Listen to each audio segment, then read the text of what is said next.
दिवस के इस कार्यक्रम में उपस्थित भारतीय जनता पार्टी के राष्ट्रीय उपाध्यक्ष, दिल्ली एवं उत्तराखंड के प्रभारी, हम सब कार्यकर्ताओं के लिए प्रेरणा स्रोत ऐसे बड़े भाई आदरणीय श्याम जानी जी, संयोजक अमित खड़गड़ी जी, सह संयोजक विनोद वत्स जी, विनय चौहान जी, महेश अत्री जी, प्रवीण गुप्ता जी, विकास भारद्वाज जी और मंच पर उपस्थित प्रभारी ओम प्रकाश शर्मा जी और इस सभागार में उपस्थित हमारे दिल्ली के प्रमुख बुद्धिजीवी साथियों, भाइयों और बहनों, मैं सबसे पहले इस कार्यक्रम के इस सेमिनार के आयोजन के लिए अमित खड़गड़ी जी और उनकी पूरी टीम को बहुत बधाई और शुभकामनाएं देता हूं। कोरोना काल में जहां एक ओर हमारे प्रधानमंत्री आदरणीय नरेंद्र मोदी जी के आह्वान पर हमारे राष्ट्रीय अध्यक्ष आदरणीय जगत प्रकाश नड्डा जी के आह्वान पर पार्टी कार्यकर्ताओं ने अपनी परवाह नहीं करते हुए लोगों की, जरूरतमंदों की, गरीबों की मदद करने, उनको राशन भोजन देने का काम किया है। और दिल्ली के अंदर 1 करोड़ से ज्यादा लोगों को राशन दिया गया। 32 लाख से ज्यादा मोदी राशन किट, जिसके अंदर 1 महीने से 15 दिन का राशन दिया गया है। और ये अभूतपूर्व काम भारतीय जनता पार्टी के कार्यकर्ताओं ने अपने पुरुषार्थ से, सेवा भावना से किया है। हमारे प्रधानमंत्री जी ने जब हम लोगों के साथ इंटरेक्ट किया, मीटिंग ली और कॉन्फ्रेंस में जब उन्हें पता लगा तो उन्होंने दिल्ली के कार्यकर्ताओं के सेवा भावना की बहुत प्रशंसा की। वास्तव में हमारे कार्यकर्ताओं ने जिस के साथ काम करना शुरू किया था, भारतीय जनता पार्टी पंडित दीनदयाल उपाध्याय जी, डॉक्टर श्यामा प्रसाद मुखर्जी जी की प्रेरणा से, सेवा भावना से राजनीति करती है। समाज की अंतिम सीढ़ी, समाज के अंतिम सीढ़ी पर बैठे व्यक्ति को समाज में लाना, देश की मुख्य धारा में लाना, विकास की मुख्य धारा में लाना, ये भारतीय जनता पार्टी की राजनीति है। जब 2014 के अंदर हमारे देश के करोड़ों करोड़ जनता ने, करोड़ों करोड़ों मतदाताओं ने हमारे देश के यशस्वी प्रधानमंत्री नरेंद्र मोदी जी के अंदर विश्वास व्यक्त किया और जब वो संसद के अंदर पहली बार जब गए थे तो उन्होंने माथा टेक कर कहा था कि हमारी सरकार देश के गरीबों को समर्पित सरकार, हमारी सरकार 130 करोड़ लोगों को समर्पित सरकार होगी, हमारी सरकार देश के अंदर जो महिलाएं हैं उनको समर्पित सरकार होगी। और इसीलिए आपने देखा होगा उन्होंने जिस तरह काम किए, चाहे वो भ्रष्टाचार का मामला हो, उनके कार्यकाल में भ्रष्टाचार पर 0 टॉलरेंस नीति पर काम हुआ है। और सिर्फ बातें नहीं हुए, असलियत में काम हुआ है। डायरेक्ट बेनिफिट ट्रांसफर 70,000 करोड़ से ज्यादा जो पैसा बिचौलियों के जेब में जाता था, करप्शन की भेंट चढ़ता था और जिससे विकास कार्य रुकते थे, वो पैसा डायरेक्ट बेनिफिशियरी के पास गया है। चाहे वो महिलाओं को जनधन अकाउंट की बात हो, या किसानों को डायरेक्ट सम्मान निधि देने की बात हो, पेंशन देने की बात हो, या फिर गैस सिलेंडर की सब्सिडी को डायरेक्ट उनके अकाउंट में देने का कार्य, ये हमारे प्रधानमंत्री नरेंद्र मोदी जी ने करके दिखाया है। और जिस समय 2014 में उन्होंने शपथ ली, 2017 में एक आह्वान किया था।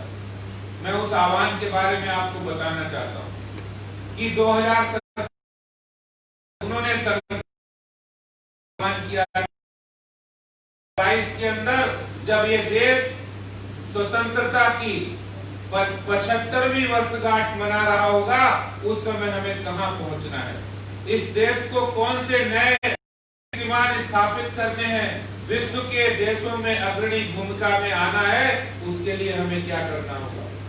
ये अगस्त का महीना है, बहुत ही पवित्र महीना है। हिंदुस्तान के इतिहास में अगर 9 अगस्त की बात करें तो 9 अगस्त 1942 को हमारे देश के स्वतंत्रता सेनानियों ने अंग्रेजों भारत छोड़ो का संकल्प लिया था और उस संकल्प की पूर्ति 1947 को हुई थी। इसका अर्थ हुआ 5 वर्षों में हम संकल्प से सिद्धि की ओर पहुंचे थे और वही आह्वान हमारे प्रधानमंत्री जी ने किया 2017 में, जो संकल्प लिया उसको सिद्धि प्राप्त करने का 2022 में, जब ये हमारा देश की 75वीं आजादी की 75वीं वर्षगांठ मना रहे होंगे। मैं आपसे बताना चाहता हूं कि एक वो समय भी था जब इस देश के अंदर महिलाओं की आवाज को दबाने का काम होता था और वो देश की कोई ऐसा सामाजिक संस्था नहीं करती थी, वो पार्टी करती थी जो संसद के अंदर सबसे ज्यादा जिसके सांसद होते थे, जिसका प्रधानमंत्री होता था, जिसके देश में सबसे ज्यादा मुख्यमंत्री थे, और वो पार्टी कांग्रेस पार्टी मुस्लिम महिलाओं की आवाज को दबाने का काम करते थे। आपको ध्यान होगा सहवानो केस हुआ था, उस सहवानो केस के अंदर संसद के अंदर कानून बनाया गया, उनकी आवाज को दबाने का काम किया गया और हमारे प्रधानमंत्री जी ने, आप सब जानते हैं क्या किया। 74 सालों के इतिहास के बाद, आजादी के बाद पहली बार इस देश के एक ऐसे यशस्वी प्रधानमंत्री ने जो मुसलमानों की महिलाओं की कुरीतियां हैं उसको समाप्त कर 3 तलाक कानून को खत्म करने का काम किया है। जो पार्टियां, जो राजनीतिक दल वोट बैंक के आगे घुटने टेक देते थे, कट्टर थे, और हमारे प्रधानमंत्री जी ने उस कानून को समाप्त किया है। किसी वोट बैंक के देश के हित में, उन महिलाओं के हित में, बराबरी के हक में, और आज हमारे देश के यशस्वी प्रधानमंत्री, भ्रष्टाचार की बात हो, अगस्त के महीने में जहां 5 अगस्त 2019 को पिछले वर्ष कश्मीर से धारा 370 और 35A को समाप्त करने का काम किया है, जो आजादी के इतिहास की एक बहुत बड़ी घटना है। अंदर हमारे संस्थापक अध्यक्ष डॉक्टर श्यामा प्रसाद मुखर्जी से लेकर पार्टी के तमाम डॉक्टर श्यामा प्रसाद मुखर्जी ने तो अपना बलिदान उसी कश्मीर के ऊपर, जहां पर जो दोहरी मंत्री 2 विधान और 2 निशान थे, उसको समाप्त करने का आह्वान उस समय डॉक्टर श्यामा प्रसाद मुखर्जी जी ने किया था और तब उनकी आवाज को सुना नहीं गया था। तब जो हिंदुस्तान की आवाज थी उसको सुना नहीं गया था, और आज हमारे देश के यशस्वी प्रधानमंत्री जी के नेतृत्व में और हमारे गृह मंत्री अमित शाह जी की कुशल रणनीति के कारण आज हम कह सकते हैं कि कश्मीर से धारा 370 और 35A बिल्कुल धराशायी हो गई है। और कश्मीर में धारा 370-35A समाप्त होने के कारण वहां पे दलितों को वो अधिकार मिलेगा जो बाकी हिंदुस्तान में मिलता है, वहां महिलाओं को वो अधिकार मिलेगा जो बाकी हिंदुस्तान में मिलता है। और आज बड़े गर्व के साथ कह सकते हैं कि आज कश्मीर भारत का अभिन्न अंग सिर्फ कहने के लिए नहीं है, बल्कि साकार रूप ले रहा है। ये बड़े गर्व की बात है और ये भी अगस्त महीने में हुआ है। 5 अगस्त 2020 आया, आप सब लोगों को पता का संघर्ष, हिंदू समाज जो हमारे आराध्य, हमारी सांस्कृतिक, हमारे स्वाभिमान के प्रतीक मर्यादा पुरुषोत्तम भगवान श्री राम का मंदिर अगर गुलामी की मानसिकता के कुछ लोगों ने, कुछ आताइयों ने, कुछ को गिराने का किया था, वहां पर स्थान ढांचा बनाने का काम किया था। आज हमारे प्रधानमंत्री जी के कुशल नेतृत्व में 5 अगस्त 2020 को जब वो जन्मभूमि पर जाकर भूमि पूजन करने का काम कर रहे थे, तो देश के सभी लोग, चाहे वो हिंदू हो या मुसलमान हो, सिख हो या ईसाई हो, शांतिपूर्ण ढंग से इतना 5 शताब्दियों का जो समस्या थी उसको समाप्त करने का काम हमारे प्रधानमंत्री ने किया है। और जन्मभूमि पर भूमि पूजन हमारे राम भव्य मंदिर विराजमान होने वाला है। जय श्री राम, जय श्री राम। ये अगस्त का महीना एक इतिहास की श्रृंखला में, भारत के इतिहास की श्रृंखला में अपना स्थान दर्ज करा लिया है। आज आपसे कहता हूं कि जिस बुद्धिजीवी समाज से, और वास्तव में जब हम समाज विज्ञान पढ़ते हैं, पॉलिटिकल साइंस पढ़ते हैं, तो पूरे देश के अंदर चाहे कोई कितना भी बड़ा समाज हो, लोगों को अपने मुद्दों की तरफ मोड़ने का काम करें। अभी कुछ दिन पूर्व कुछ लोग भारतीय जनता पार्टी में शामिल हुए जो शाहीन बाग के धरने, शाहीन बाग को बिलोंग करते थे, और आम आदमी पार्टी के लोगों ने ये इल्जाम लगाया कि शाहीन बाग का काम तो भारतीय जनता पार्टी ने किया था। उन्हें दर्द हो रहा, आपने देखा होगा पिछले 2 दिन से आम आदमी पार्टी के लोग ऐसे वक्तव्य दे रहे हैं। और ये वक्तव्य क्यों दे रहे हैं आपको पता है? उनको दर्द हो रहा है, उनको फ्रस्ट्रेशन हो रही है, उनकी दुकानें बंद हो रही हैं, क्योंकि वो जिनको गुमराह कर रहे थे वो आज नरेंद्र मोदी जी के नेतृत्व में सही रास्ते पर आ गए हैं, देश की मुख्य धारा में जुड़ना चाहते हैं। जब वो देश की मुख्य धारा में जुड़ना चाहते हैं तो ऐसे लोगों को, आम आदमी पार्टी को आपत्ति क्या है? वो चाहते हैं कि ऐसे ही मुसलमान भ्रमित होते रहें और वह देश की मुख्य धारा से अलग रहे और हम अपने मंसूबों में सफल होते रहे। लेकिन आज वो जान चुके हैं कि हमारे प्रधानमंत्री नरेंद्र मोदी जी जब कोई काम करते हैं, कोई योजना लागू करते हैं, तो असलम और अशोक का कोई फर्क नहीं होता है, सीता और सलमा का कोई फर्क नहीं होता है, ये अंतर नहीं होता है। इसी के कारण से वो निसंकोच होकर भारतीय जनता पार्टी में आ रहे हैं और प्रधानमंत्री नरेंद्र मोदी जी के नेतृत्व में इस देश की मुख्य धारा में शामिल हो रहे हैं। ऐसे में हम लोगों को इस विचार को, इस नीतियों को, इस तरह की नीतियों को आगे लाना होगा, और ये हमारी जिम्मेदारी है समाज के अंदर डिबेट कराने का काम। अच्छे विषयों को हम लाकर जमीन पर डिबेट कराएं, लोगों को समझाएं, लोगों को अवेयर करें, ये काम वास्तव में बुद्धिजीवी प्रकोष्ठ का है। हम विषयों पर सेमिनार करें। आज जो विषय हमारी तरफ से जाएगा, ये हो सकता है कि हमारी संख्या कम हो, लेकिन संख्या कम होगी, लेकिन इसका विषय का जो आवाज है, इसकी जो साउंड है, वो बहुत दूर तक जाएगा। अगर आज आप 100 लोगों के बीच बात करते हैं तो वो 10 लाख से लेकर 1 करोड़ तक वो आवाज जाती है। इसलिए हमें विषयों पर अच्छी तरह से चर्चा करके, मैं तो कहता हूं कि आप हर महीने एक टॉपिक लीजिए, उस टॉपिक पर जो ज्वलंत विषय है उस पर टॉपिक को डिबेट बनाइए, और उस डिबेट को मीडिया और सोशल मीडिया के माध्यम से पार्टी के विचारों को, नीतियों को, नरेंद्र मोदी जी की नीतियों और विचारों को आगे बढ़ाने का काम बुद्धिजीवी प्रकोष्ठ करेगा, ऐसा मेरा विश्वास है। आज अमित खड़खड़ी जी और उनकी पूरी टीम ने ये सेमिनार किया, इसके लिए मैं उनको बहुत शुभेच्छा और बधाई देता हूँ, शुभकामनाएं देता हूँ। बहुत बहुत धन्यवाद। जय हिंद, जय भारत, भारत माता की जय, भारत माता की जय, जय श्री राम, जय श्री राम। मैं चाहती हूँ एक बार कर्तव्य वहीं से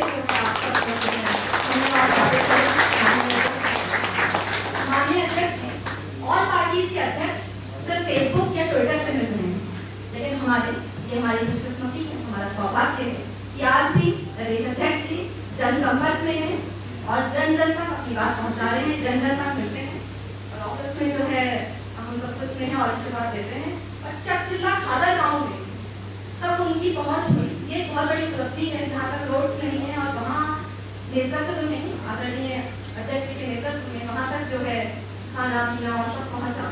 और मैं आप चाहती हूँ कि हमारे समक्ष राष्ट्रीय उपाध्यक्ष उपस्थित है, एक बार आप उनका तारीफ करें तो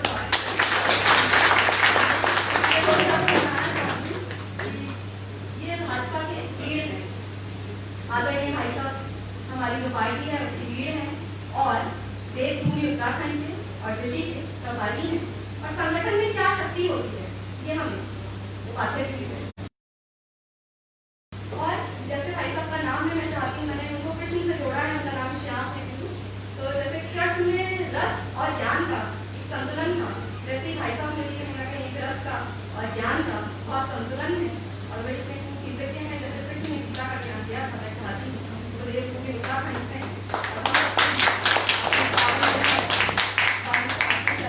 और चार उनके मैंने कहा है कि हाथ पकड़ कर चलते हैं, चाहे सिटीजन्स हो, सीनियर सिटीजन्स हो या हो यूथ, शीर्ष हिमालय पर रहता है, पाँव मंडल मंडल दूर दूर, पाँव मंडल मंडल दूर।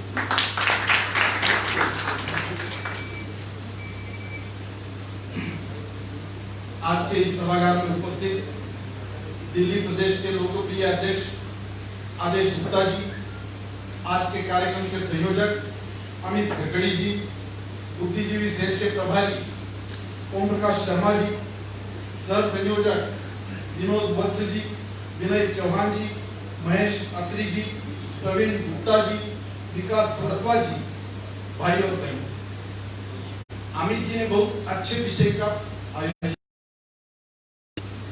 हम सब लोग समाज में बुद्धिजीवी तो है, पर केवल बुद्धिजीवी नहीं, उसके साथ साथ हम एक्टिव भी लोग। केवल बुद्धिजीवी लोग है, विचारक है, चिंतक है, राइटअप लिखते हैं, इससे केवल देश नहीं चलता। केवल अच्छा सोच रहे, इससे समाज नहीं बनता। समाज में अगर परिवर्तन करना है तो अच्छा सोचने वाले, अच्छा समझने वाले, उसका क्रियान्वयन करने वाले जब तक लोग नहीं होंगे तो समाज नहीं चलेगा। केवल रिजोल्यूशन से समाज चलता तो सरकार केंद्र में बैठी है, सरकार भाजपा की हो या कांग्रेस की हो, जो कोई सरकार आती है वो जन कल्याण की बातें करके आती है, वो रेजोल्यूशन पारित कर देती, देश की गरीबी हटनी चाहिए। 1971 में नारा दे दिया था इंदिरा जी ने, गरीबी हटी क्या? गरीबी नहीं हटी। देश स्वच्छ होना चाहिए। आज तक विनोद भावे ने स्टार्ट किया था देश के सफाई अभियान, महात्मा गांधी जी ने आदेश दिया था, देश सब साफ हो गया, देश साफ नहीं हुआ। देश साफ करने के लिए उस प्रकार के प्रधानमंत्री मोदी जी चाहिए, जिन्होंने हाथ में झाड़ू लिया, वो झाड़ू की प्रतिष्ठा बढ़ाई और लोगों को प्रेरणा दी। उसका कारण है कि आज घर घर के बच्चे अपने को भी, अपने बुजुर्गों को भी कचरा कहीं डालने के लिए अलाउ नहीं करते, बोलते नहीं, मोदी जी ने कहा रोको इसको। हमारे देश के बारे में लोग पहले बोलते थे एक समृद्धशाली देश है, वैभवशाली देश है, धुआं निकलता था। यहाँ का वर्णन ऐसा किया जाता था कि नालंदा, बनारस हिंदू विश्वविद्यालयों में कीचड़ रहता था एंट्री के दरवाजे पे। कौन सा कीचड़ था? जो विश्व से सब लोग एंट्री लेने के लिए आए, एडमिशन लेने, जिनको एडमिशन नहीं मिली उनके आंसुओं से वहां कीचड़ बनता था। ऐसा वर्णन इस देश का किया जाता है। केवल देश बड़ा था, देश की फिलॉसफी बड़ी है, देश की भूमिका बहुत अच्छी है, बहुत बड़े बड़े विचारवंत थिंकर होके गए, इसलिए देश बड़ा माना जाता है। वो तो है ही, पर उसके साथ आज हम कहाँ हैं? आजादी के पहले की एक बात है, हमारे रविंद्रनाथ टैगोर जी को एक बार जापान के विश्वविद्यालय में लेक्चर के लिए बुलाया गया। हॉल खाली था, लड़के आए नहीं। वाइस चांसलर को बड़ा संकोच हुआ कि ये क्या हुआ। वो बाहर जा रहे और बोल रहे, आपको मालूम नहीं, भारत जैसे देश के इतने बड़े तत्ववेत्ता है, इतना बड़ा नोबेल पारितोषिक विनर महाकवि आया है, उनकी बात सुनने के लिए आओ। बच्चों ने जो जवाब दिया, बोले हाँ वो महाकवि जरूर है, वो तत्ववेत्ता भी है, पर वो जिस देश से आए हैं वो देश गुलाम देश है, उस पर ब्रिटिशों का राज है। गुलाम देश के तत्ववेत्ता का तत्वज्ञान सुनने को हमें टाइम नहीं है। देश तो बड़ा तब भी था। विवेकानंद जी के जीवन की बात है। विवेकानंद जी जब शिकागो में वहां धर्म परिषद में पार्टिसिपेट करने गए, सुबह मॉर्निंग वॉक के लिए रास्ते से चल रहे, तो उनका वो पोशाक केसरी परिधान किया हुआ, वहां के लिए ये तो अद्भुत था, ऐसा कभी वो लोगों ने देखा नहीं। एक कपल जो नजदीक से जा रहा था, वो पत्नी अपने पति को बोल रही, देखो हाउ फनी ही लुक्स, देखो उसका परिधान देखिए। वो विवेकानंद जी ने सुना, वो रुके, बोले madam I am from the country where character makes man gentleman and you are from the country where tailor makes man gentleman। आदमी ने कैसा पोशाक पहना है, कैसा उसका परिधान है, इस पर आपके देश में सभ्य आदमी की तुलना की जाती है। हमारा देश कैरेक्टर पर उसका मूल्यांकन करता है। इतना बड़ा देश, पर इस देश में क्या स्थिति थी? अमित जी ने कहा 2014 के पहले इस देश का कोई वर्णन कर रहा था। मेरा गांव ऐसा है जिस गांव में नदी बहती थी एक कहीं 12 ही में। हमारे गांव में नल से पानी नहीं आता। महिला उनको घर में सुबह पहला काम क्या, वो अपना पानी का बर्तन लेकर नदी पे जाना, पानी लेना और अपने सर पर रख के लेके आना। उसका 2 कारण होता। एक तो गांव में नल नहीं थे, हमारे गांव में लोग दूसरी कोई लड़की देना नहीं चाहते। अरे भाई इस गांव में अगर लड़की गई तो उसको तो साल भर पानी बहना पड़ेगा, हमारी लड़की को हम कष्ट नहीं देना चाहते। इस प्रकार की स्थिति नल 4 दिन में एक बार पानी आता है, वो व्यवस्था हो जा रही है, ये गांव में लड़की नहीं देना। कारण वो एक बेसिक समस्या, ये समझने के लिए मोदी जी को आना पड़ा। मोदी जी ने घोषणा की हमारे गांव में, हमारे देश में एक भी गांव ऐसा नहीं रखेंगे जहां नल से जल नहीं पहुंचाएंगे। ये कहने से हमें भी कभी हम ट्रेन में जाते हैं, कभी बाहर जाते हैं और कोई शौच वो खुले जगह में करता है, देखने में हमें भी बुराई लगती है, शर्मिंदगी महसूस होती है। तो ये कहने के लिए मोदी जी को आना पड़ा कि लाल किले से बोलना पड़ा कि ये इस देश में, अरे केवल घोषणा करने से थोड़ी होता। जगह जगह पे इस प्रकार के शौचालय लोगों ने बनाए, इसके लिए स्कीम बनानी पड़ेगी, वो पैसे का प्रावधान करना पड़ेगा और तब लोगों ने ये बना। और आज हम ये कह सकते ये है अंधेरे में बिजली, इस देश में बिजली घरों में नहीं थी। हमारी सरकार ने ये निर्णय किया कि यार भाई एक गांव में 10-5 घर बहुत अच्छे हैं, मार्बल के घर है, बहुत अच्छा है, राजवाड़ा है, ये है, और बाकी पूरा गांव बिलो पॉवर्टी लाइन वाला है, झोपड़ी में रहता है। ऐसे गांव को कोई वैल्यूशन।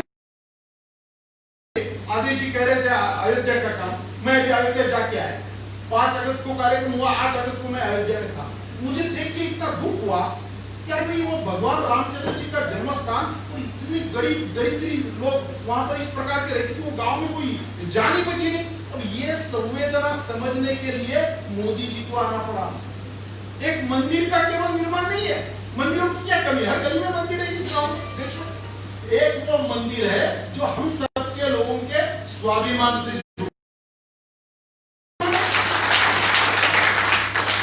व्यक्तिगत जीवन में मेरे घर के सीढ़ी से लेके मेरा घर मेरा होता है, रास्ते पर मेरा तो कोई अधिकार नहीं। और किसी ने गाड़ी मेरे घर के दरवाजे में खड़ी कर दी तो मैं तुरंत बोलता हूं अरे हमारा दरवाजा आगे रो, आगे रो, ये कोई पार्किंग की जगह है क्या? भाई जो जगह भी तेरी नहीं है, तेरे घर के सामने तू 5 मिनट भी गाड़ी किसी खड़े करने नहीं देता। और ये हमारा मंदिर, हमारा श्रद्धा स्थान, हमारा अस्मिता का स्थान, उसके लिए 500 साल से झगड़ना पड़ा। देश आजाद होने के बाद भी स्वतंत्र सरकार को उसकी संवेदना नहीं थी। ये हमारी सरकार है जिन्होंने निर्णय भी करवाया, ट्रस्ट भी बनवाया और वो भव्य राम मंदिर बनेगा। जय श्री राम। भाई वो वल्लभ भाई पटेल है जिनका स्टैच्यू ऑफ यूनिटी, वो तो कांग्रेस के थे, कांग्रेस के मंत्री थे, बड़े प्रभावी नेता थे। पर नहीं, हमने वो नहीं सोचा भाई देश का सोचना है, समाज का सोचना है, तो इतनी छोटी दीवारें करके चलेगा क्या देश? इससे आत्मनिर्भर देश बनता है क्या? नहीं, हमने कहा वो किसी भी पार्टी के लोग, उन्होंने इस देश कर किया है, पूरा देश एक संघ बनाने का काम किया है, इसलिए उनका स्मारक बनना चाहिए और पूरे विश्व में एक आकर्षण केंद्र बनेगा। इस प्रकार का स्टैच्यू ऑफ यूनिटी आज बन गया। वही वल्लभ भाई पटेल जी ने जो एक काम उस टाइम नेहरू जी ने अपने पास रखा था, वो कश्मीर की समस्या से हम जूझ रहे थे। हमारे तो राष्ट्रीय अध्यक्ष का बलिदान हुआ, हमारी कश्मीर की तो उसका प्रॉपर्टी का हक खत्म और उसने पाकिस्तान से प्रॉपर्टी का हक कायम है। ये कैसा स्वतंत्र देश है? वहां जाते समय हमें परवाना लगेगा, परमिशन लेनी पड़ेगी, वहां अलग प्रधानमंत्री होगा, वहां झंडा अलग रहेगा। अरे भाई सरकार का 1 रुपया भी खर्च हुआ तो उसका ऑडिट होता है, उसका कंप्यूटर ऑडिटर जनरल ऑडिट करते हैं, सीएजी चार्टर्ड अकाउंटेंट पाठक मैडम बैठी है। तो ये करते समय वहां कश्मीर में हजारों करोड़ों में पैसा जा रहा था ना, ऑडिट करने का आपका अधिकार नहीं। क्यों? हमारा स्पेशल स्टेटस है, सीएजी हमारे पास एंट्री नहीं कर सकता, हमारा झंडा अलग रहेगा, हमारे पे यहाँ कोई हम जो कहेंगे वो होगा। अभी ये स्वतंत्र देश में कितने दिन चलेगा? हमने भी सोचा नहीं था कि हमारे कार्यकाल में, पर दम खम से काम जब आते हैं तो ये सब बातें होती है। मुझे बताओ, एक गांव अंधेरे में नहीं रहेगा, एक भी घर बिना जल का नहीं रहेगा। हम कई रास्ते से जाते हैं, झुकी झुकी दिखी, हमें भी अच्छा नहीं लगता, अरे हमारे गांव में बहुत झुकी है, मेरे वार्ड में बहुत झुकी है। पर वो संवेदनशील जब प्रधानमंत्री आते हैं तो वो लाल किले के प्राचीर से घोषणा करते हैं 2022 में एक भी झुग्गी इस देश में नहीं रखेंगे। ये सपना हम पूरा है। ये सपने ये किसी का व्यक्तिगत एजेंडा नहीं है, ये देश का एजेंडा है। देश के एजेंडे के कारण आज विश्व में भारत की जो प्रतिमा है वो अपने आप खड़ी हो गई। क्या एक रात में केवल प्रधानमंत्री बने और कांग्रेस गई और बीजेपी आई, इससे नहीं है। हमारी सोच क्या है? 10-20 साल के बाद लोग हमें कैसा देखें? पहले की बात, बच्चे को रोता हुआ दुकान में गए, एक खिलौना खरीदा, बच्चा खिलौना देख के कुछ हो गया, वो चुप हो गया। जब वो मित्र ने देखा मेड इन चाइना, तो ये वापस लो, बच्चा रोने लग गया। वो दुकानदार कह रहा है भाई साहब आप क्या समझ रहे हैं, आपकी क्या है? वो बच्चा बेचारा रो रहा है, वो मेरा बच्चा है, उसको कैसे चुप करना, मैं 3 मिनट में चुप कर दूंगा। तो ये चाइना का तुम्हारा खिलौना लेके बॉर्डर पर जिसकी शहादत हुई है उसके बच्चे के आंसू में देख नहीं सकता। ऐसा स्पिरिट बोलने वाले राज्यकर्ता लोग हैं। रूलिंग पार्टी का आदमी है। शास्त्री जी ने 65 में जब आह्वान किया देश को एक टाइम उपवास करो, देश में चावल कम है, चावल छोड़ दो, लोगों ने माना। क्यों? अरे जैसा बोलते हैं वैसे करने वाले प्रधानमंत्री है। आज मोदी जी की कीमत क्यों है? पूरे विश्व में लोग क्यों उनको अप्रिशिएट करते हैं? कितनी बार हम कितने आगे आए। चाइना से लोग वाइंड अप करके भारत में क्यों आना चाहते हैं? अमेरिकन प्रेसिडेंट इतनी मित्रता भारत से क्यों करते हैं? हमने सभी जगह से कैसी घेराबंदी की कि चाइना को सभी जगह जवाब देना पड़ता है। हमें पूरे वहां पे वोटिंग में 193 में से 184 वोट पड़े और हम सिक्योरिटी काउंसिल के मेंबर बन गए। आज तक 70 साल में किसने सोचा ही नहीं। भारत माता की जय, भारत माता की जय। अपने नजदीक के देशों को इकट्ठा करना। चाइना ये देश ऐसा है, हमारा देश तो 4-5 जगह पे हम दूसरे देशों को भिड़ते हैं, हमारी बॉर्डर होती है। चाइना ये देश ऐसा है कि वहां 22 देशों की बॉर्डर मिलती है, सबसे इनका झगड़ा है। उन सबको स्ट्रेटेजिकली मित्र बनाकर हम किया और विश्व में आदेश दिया। राफेल के विमान के बारे में एक व्हाट्सएप आ रहा था मुझे मजे से, एक ने लिखा भाई राफेल आ रहा है। राफेल वाले आते आते मोदी जी ने उनको ये नहीं कह दिया होगा कि रास्ते में चाइना भी है और पाकिस्तान भी है, जरा प्रयोग करके ट्रायल भी बता दीजिए। ये राफेल की ऑर्डर कब थी, कब टेंडर हुआ, क्यों ऑर्डर नहीं गई और देश के लिए वो आवश्यकता थी क्या नहीं थी? तो केवल लड़ाई क्या कर रहे हैं राफेल, अरे कितना बड़ा भ्रष्टाचार के लिए आपको शर्म आनी चाहिए। यह पहला आदमी है जिनकी माताजी 4 दिन केवल जनता का आग्रह के खातिर अपना बेटा कहाँ रहता है वो देखने के लिए लोक कल्याण मार्ग पर वहां पर उनके निवास पर आकर गई और वो अपने घर पे चली गई। हर बर्थडे को मोदी जी को आशीर्वाद देने के लिए उस बड़नगर के गांव में जाना पड़ता है। और आज भी उनका कोई बीमारी हुई तो ऑटो में बैठकर वो अस्पताल में जाती है। ये हमारे देश के प्रधानमंत्री है। इसलिए जैसा बोलते हैं वैसा करते हैं, जो सोचते हैं वो लोगों को बताते हैं। और इतना दिन रात जिनका एजेंडा देश का, मुझे बताओ कोरोना का वर्णन कर रहे थे आदित्य जी, हमारे पार्टी ने सरकार के साथ साथ कंधे से कंधा मिलाकर हमने काम किया। दिल्ली में अमित शाह जी नहीं आते तो ये परिस्थिति कंट्रोल में नहीं आती।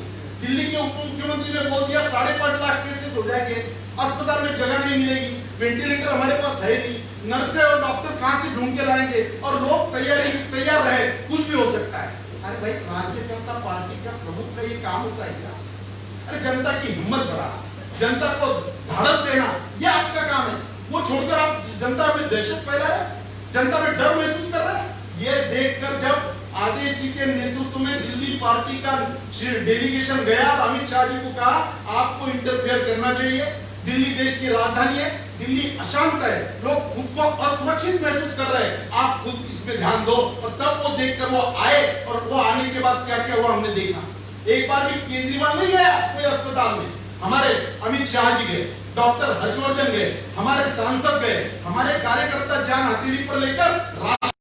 क्यों? इस समाज से हमारा कोई नाता है, हम जमीन से जुड़े हुए कार्यकर्ता है, इसलिए ये हमें कहना नहीं पड़ता अरे दिल्ली में सरकार अपनी है कि नहीं। नो नो, हम जनता के लिए खड़े हैं, वो हमारी वचनबद्धता है। इसलिए लोगों ने हमें दिया है सरकार केवल कई लोग बहुत धनाढ्य हो गए देश में और बाकी बिलो पॉवर्टी लाइन, देश वैभवशाली नहीं हो सकता। हमारे देश में जो बड़ी बड़ी बिल्डिंगें खड़ी करते हैं वो कंस्ट्रक्शन वर्क करने वाले लेबर झुग्गी झोपड़ी में रहते हैं। जो हमारे लोग अपने बच्चों को सुरक्षित रखने के लिए उनके बच्चों को स्कूलों में पहुंचाने का काम करते हैं, उनके बच्चे स्कूल में जा नहीं सकते। खिलौने बनाने वाले अपने घर के बच्चों के लिए तो खिलौने हम बना रहे हैं उनसे, पर उनके बच्चे पत्थर और ईंटों से खेलते रहते। सबके लिए जूते बनाने वाले के पैर में जूते नहीं है। हम सबकी चिंता करने वाला, हमारे पेट के लिए जो काम करता है, जो अन्न का निर्माण करता है, वो किसान बेचारा भूखा मरता है, आत्महत्या करता है। ये स्थिति इस देश की, उसको बाहर निकालने का काम कि कहना पड़ता है क्या? अरे भाई, देश में एक भी मेरी बिटिया है अमेरिका में। अब ये कोरोना कार्यकाल में वहां के प्रधानमंत्री जी, वहां कौन गरीब कौन श्रीमंत कोई नहीं। ये कोरोना का ऐसा अपवादात्मक कार्यकाल है, सरकार के पास पैसा है, सरकार को $400 जा रहे हर महीने जा रहे, जब तक ये पीरियड रहेगा वो होगा। और भाई उस देश में सबके अकाउंट है, और हमारा देश 70 साल बाद भी आजाद होने के बाद क्या, तो हमारे देश में लोगों के अकाउंट नहीं है। हमारे देश में आदमी खुद का इंश्योरेंस नहीं करा सकता, उसको मिनिमम वेज भी उपलब्ध नहीं है, उसको रोजगार उपलब्ध नहीं है, जहां इंडस्ट्री आ नहीं रही।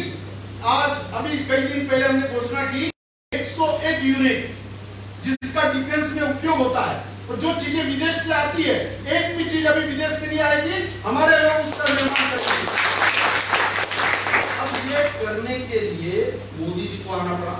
मोदी जी को आने के लिए हम सबको मेहनत करनी पड़ी, हम सबको वोटिंग करना पड़ा। और ऐसे सपने देखने वाले, ऐसे जो विजनरी लीडर जब तक नहीं आते, देश का फ्यूचर ब्राइट नहीं होता है। केवल हमारा इतिहास बहुत बड़ा, मेरे दादाजी तो बड़े ऐसे रिच थे, मेरे पिताजी तो ऐसे थे, मेरे पास आज जेब में 2 रुपए नहीं, मैं भीख मांग के खा रहा हूँ, तेरे कोई वैभवशाली नहीं बोलेगा। ये सब परंपरा जतन करने के लिए उस प्रकार का कर्तृत्व भी चाहिए, नेतृत्व के साथ कर्तृत्व चाहिए, कर्तृत्व के साथ उनका अपील मानकर उस पर अमल करने वाले लोग चाहिए, तब आत्मनिर्भर देश बनता है, तब इस प्रकार का सपना देखने वाले लोगों का सपना साकार होता है। आज मोदी जी को ऐसे ही थोड़ी अमेरिका में बार बार बुलाया जाता है। अरे जिस अमेरिका ने मोदी जी का वीसा भी न करा था, इनको हम आने नहीं देंगे इस देश में, इस प्रकार का था, उस मोदी जी को बार बार वो बुला रहे। उनको भी मालूम है मोदी जी आएंगे तो अमेरिका के प्रधानमंत्री के वोटिंग में कुछ फर्क पड़ेगा और वहां भारतीय लोग उनको वोट देंगे।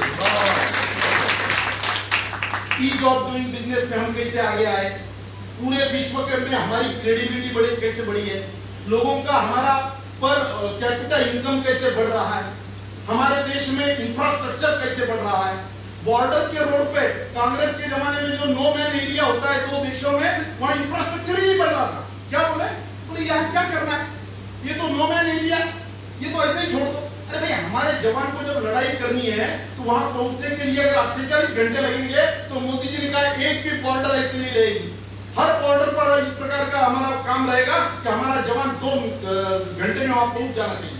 इस प्रकार का टीट फॉर टैट देने वाला, जवाब देने वाला नेतृत्व जब आया और इस प्रकार का सरकार का परफॉर्मेंस बताया, उसका यह नतीजा है कि आज हम कह सकते हैं आत्मनिर्भर भारत, सशक्त भारत, समर्थ भारत की ओर जाने की ताकत हमारी।